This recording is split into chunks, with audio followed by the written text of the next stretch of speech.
In a typical DUI case, there's sort of two types of expert witnesses. There's expert witnesses for the prosecution and then expert witnesses for the defense. And I'm going to talk about both of those.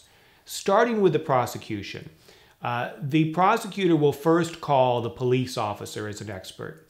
And he or she will testify that based on the driving pattern and the field sobriety tests and all of the evidence in the field, that he or she is of the opinion that you were driving under the influence of alcohol or drugs or both.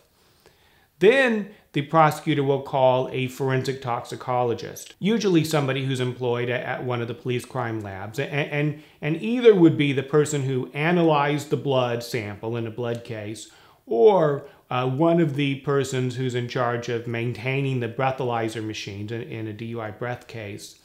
And that toxicologist will testify that the chemical test, the blood or breath test, was sort of given correctly and is trustworthy and seems to indicate that you were driving under the influence. The problem is that both of these so-called prosecution experts, the cop and the toxicologist, are biased. They are employed by law enforcement, they work for law enforcement, and they want to see people convicted in court. They're not there to see people acquitted at DUI jury trials. They want to help the prosecutor win trials and secure convictions. They show up with an agenda to make it look like you were drunk driving and to get you convicted of DUI.